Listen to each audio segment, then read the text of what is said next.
everybody. Welcome to Lunch Hour Live. I am so thrilled that you're joining us. I'm Sue O'Connell. Wow, COVID-19 has taken parenting to a whole new level. Am I right? Many parents, caretakers are spending more time with their kids than ever before, and maybe more than we ever wanted. But even without the challenges of a pandemic, parenting is full of obstacles that can be hard to navigate. And that's where the NOVA and PBS Digital Studios Parentalogic comes in. Here's a taste of it. It's a series exploring the science of parenting. What's it like to be a parent? Buckle up.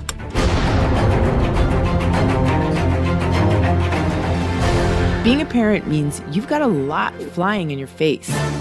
Not to mention tons of questions. What is poop? When do you really, really have to worry about a fever? What's happening in the brain? Is formula a good option? What do you think you know about baby sleeping?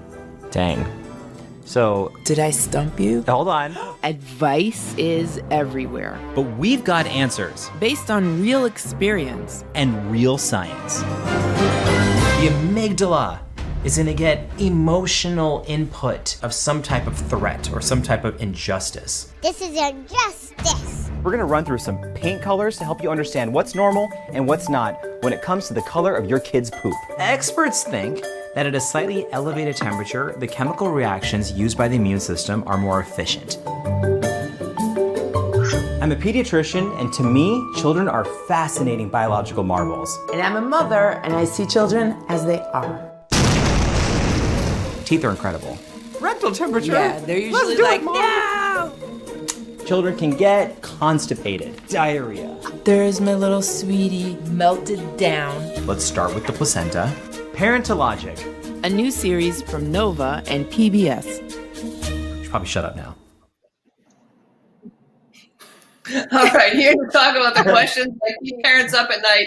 And we can talk about the thing that we talk about every day, which no one warned me about when I became a parent, how much poop talk there would be well into adulthood. I'm joined by Parentalogic host, pediatrician Alok Patel, comedian and mother of two, Bethany Van Delft, and series producer Ari Daniel. Welcome to the three of you. Welcome to Lunch Hour Live. Want to let folks watching at home, if you have questions, just go ahead and post them and we'll bring them to our guests. Oh my gosh, Ari, I want to start with you around creating this. The timing of the show could not be more perfect. Parents are stuck at home with their kids. They're thinking, I'll pay a teacher $1 billion just to take the kid for the day. I mean, did you plan this, or was this just a silver lining to this terrible time that we're in? No, I mean, the timing was sort of serendipitous. I mean, we started dreaming up this idea, I would say, I think it was probably like a year and a half ago, well before COVID was even a thing. So it was something that, we were all very excited about at NOVA. And it's, it's a bit different. I mean, NOVA does a lot of things. We do broadcast films that air on television, and we do a ton of digital offerings, videos and interactives. And we really felt that Parentalogic, the series on the science of parenting, would really lend itself well to a kind of digital format, short videos that parents could consume on demand. We know that parents are busy people and kind of need information fast, and so we figured a YouTube series would really be great. So it took us months to kind of spin it up and to get everything in place. And I should acknowledge my colleague Emily Zent, who I produced the series with. She and I worked on this over many months with Alok and Bethany, and then launched it in July with the whole NOVA team, a ton of support there in order to get things off the ground right in the middle of the pandemic, coincidentally. Ari, I want to talk about the medium a little bit because, as you know, I mean, it's always like for people who put on makeup to look like you don't have a lot of makeup on, it takes about the same amount of time to put the makeup on to look like you don't have makeup on. And because it's a digital series, right, sometimes folks are like, oh, it must be easy. It's definitely more casual. The conversations are more relaxed. But are you feeling a little, were you feeling a little bit more free instead of having this formal documentary burden that's sometimes placed on series? I'll tell you, working with Alok and Bethany is a total delight. They are as lovely off camera as they are on camera. And the kind of rapport that you see they have and the chemistry they have in the videos is reflective of the chemistry they have outside. So that lets us really play with what we do before every episode is we kind of prepare a document that has a lot of information in it, and we give that to Alok and Bethany in advance to kind of look at. But then what we do is we encourage them to kind of riff off that document and to play with it as they go. And this was actually helpful feedback that we got from PBS Digital Studios, which is to really make it kind of more spontaneous. And so that I would say is really kind of, I think, a driving force as to really just what makes it so fun. And because we don't know what's going to happen, it's spontaneous, it's improvised. That really, in editing it, it's always fun to look back at the footage and kind of see what comes out. So it is, the format of these shorter videos and with Alok and Bethany really helps us kind of create these episodes that are fun and spontaneous and tied to topics that I think a lot of parents are interested in. I'm going to bring them into the conversation in just a second, but I want to ask you a quick question. You know, the old adage is that parenting is the hardest job with the least amount of training, right? So anybody can become a parent, but it's difficult to become a good parent. Where did you come up with the name Parentalogic, which includes logic and parenting, which is sometimes not something that goes hand in hand? We had many a brainstorm session at the NOVA office in the before times when we could actually talk to one another face to face and share common air. And we had sheets of butcher paper and tons of ideas that we were thinking of. But what we wanted to do is we wanted to make sure that the title both evoked, that made it clear that it was about parenting, but also that we were kind of bringing a science aspect to it, that we were going to science parenting somehow. And I think that may have even been one of the titles, Sciencing Parenting. So we wanted, and ideally like a single word would make it kind of catchy. So Parentalogic was the one that kind of rose to the top of the list. Well, you talked about brainstorms and you're talking about logic. And of course, one of the things that the series does is give us parents a look into what's happening inside that little brain. Here's a clip there where we learn about the things we all love so much, the tantrums and the science behind why our kids are throwing one.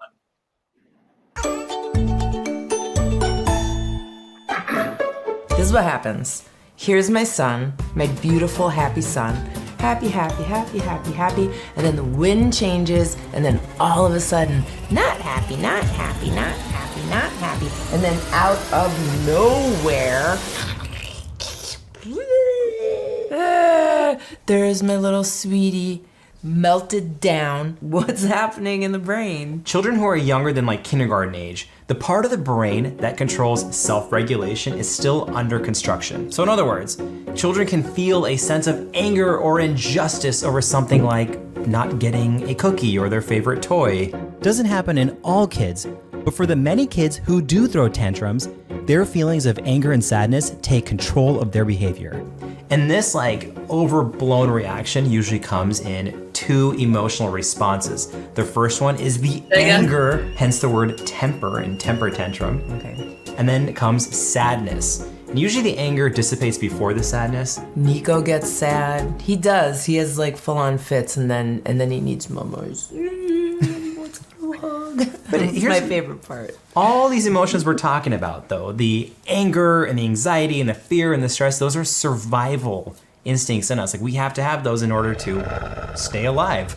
These young brains don't know how to regulate these instincts and don't know how to take in the information from the outside world and form a rational response to it. Like, it's a cookie, it's okay, I don't need to scream. That part of the brain's not there yet. Or like, mother, I really do want that cookie.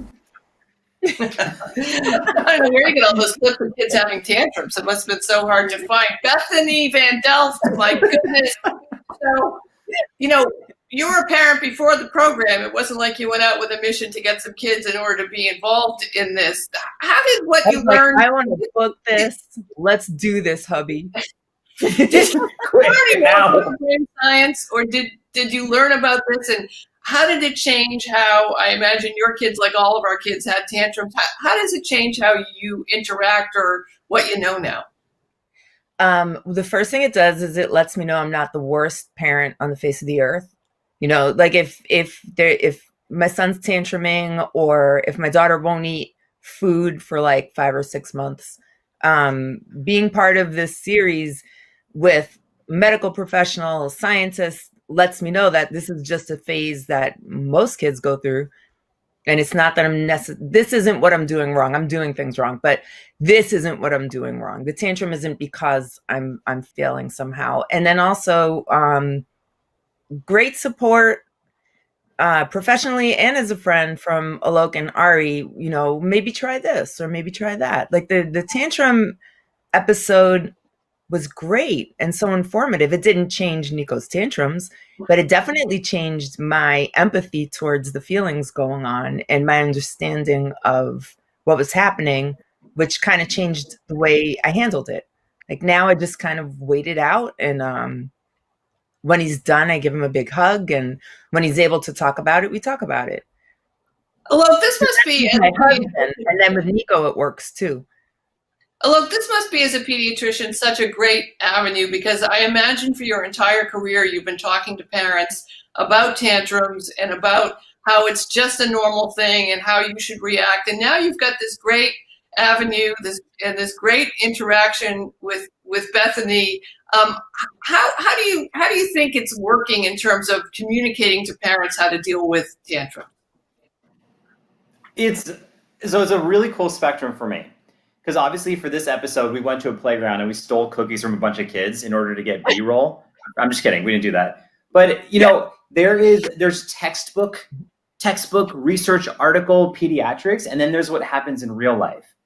And it's really fun to see that continuum. And so when I go and talk to parents in the hospital, which I do on a daily basis, you know, I don't have kids yet. And so I can explain to them what's happening inside their children's brain, and then they get to give me the real life context of when it happens. You know, it's tempers happen all the time, and parents will tell me, hey, is this normal? Is this not? And there's always this light bulb of curiosity and wonder when I tell them, like, listen, I can't speak for your specific child, and I can't even give you real world parenting advice, but let me tell you a little bit about what's happening in your kid's brain. And what I've noticed is with all these pediatric topics, parents don't simply just want a do this, do that answer. A lot of parents are actually curious about what's happening inside their children's body. It normalizes it for them. They get excited about it, and it gives them more kind of motivation to read and learn more. So it's even tempers can be scientifically awesome. And I think it's cool that we get to do that on the show. You know, Bethany and Ari, I don't know about you, but before I was a parent, I had a lot of good advice for people around how to raise their children, and my experience of how I thought I was raised, even though we generally don't remember very much about our childhood, but we think that our parents would never have stood for that, or my mother would never have let me get away with that.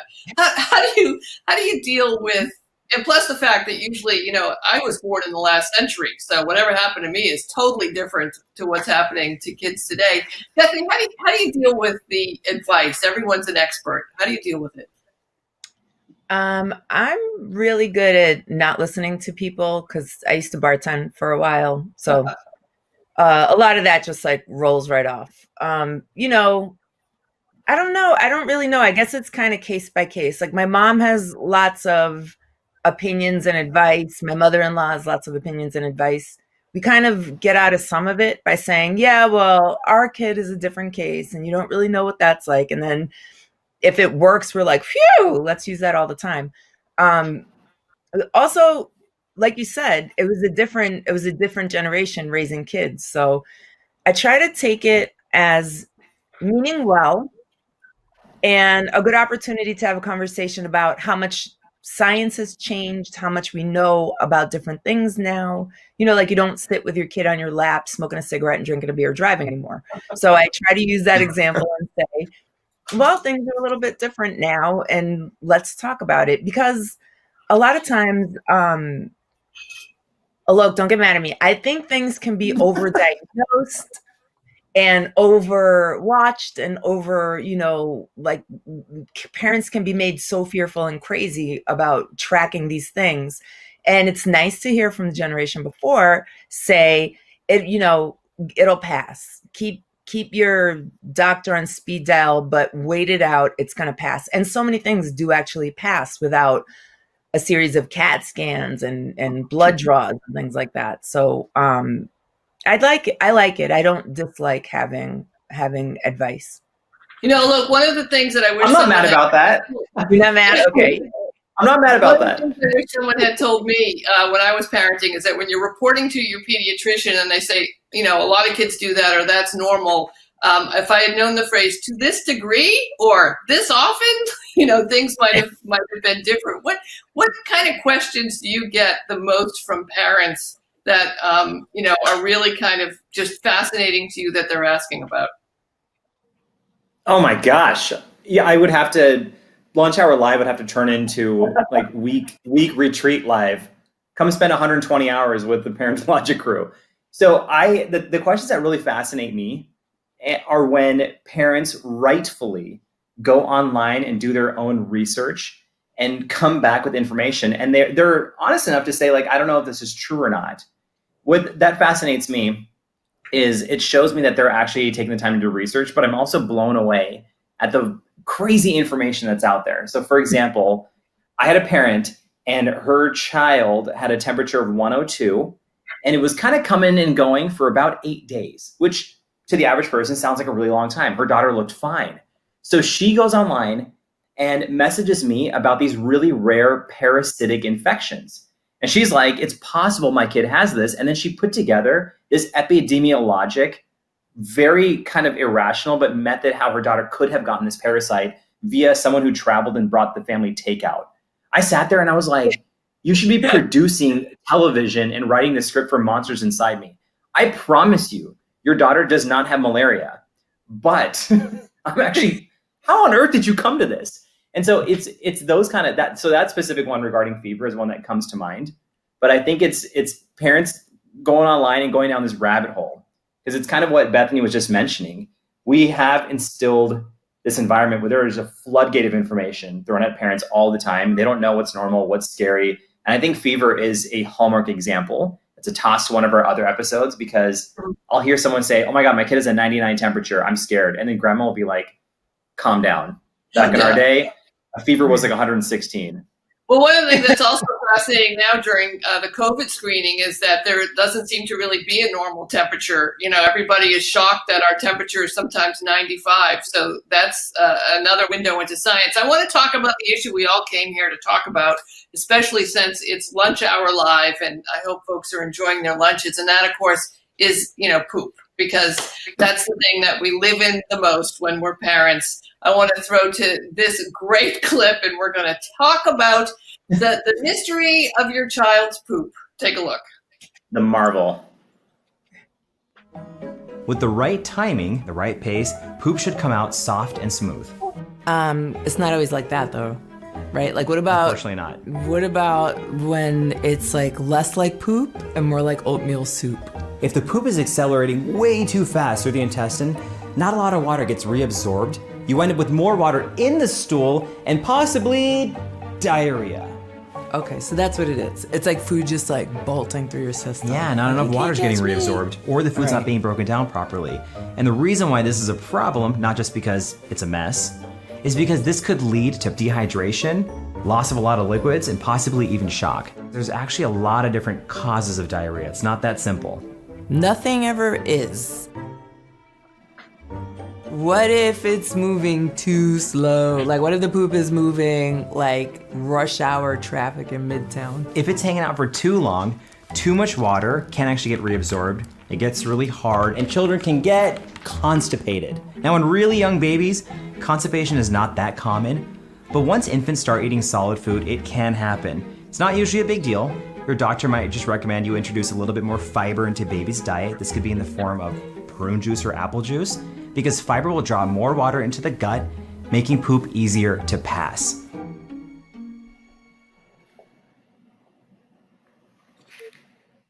I feel better already. Ari, there aren't very many platforms that you can talk about children's poop. I want to bring in one of our questions from the intertubes about humor and, how do you walk the line of, being able to talk about poop? And it's a serious issue. I mean, we're learning what we used to know about how important the gut is and all of those things. How do you walk the line so that you're being informative, respectful, but still fun and having great conversations with parents?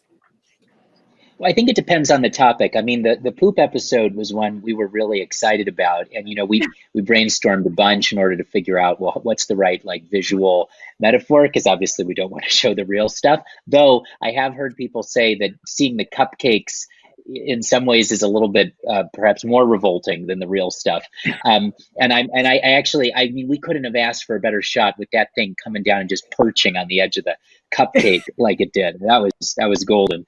But I think, in every episode, it depends on the topic. But we certainly strive to make sure that we're being sensitive to what's going on. Also in that episode, we talk about different things that poop can signal, different colors around poop and what that might mean in terms of there's blood in the stool or something. And so we are combining information that's important and with a sense of seriousness, but also wanting to keep it light and informative because, ultimately it's the mix of what parenting is. It's sort of the best of times and the worst of times. And so we're really trying to bring that together. And to Alok's earlier point around there being this kind of floodgate of information, what we're really trying to do with this series is to make sure that in addition to the humor, we're providing science, fact-based information.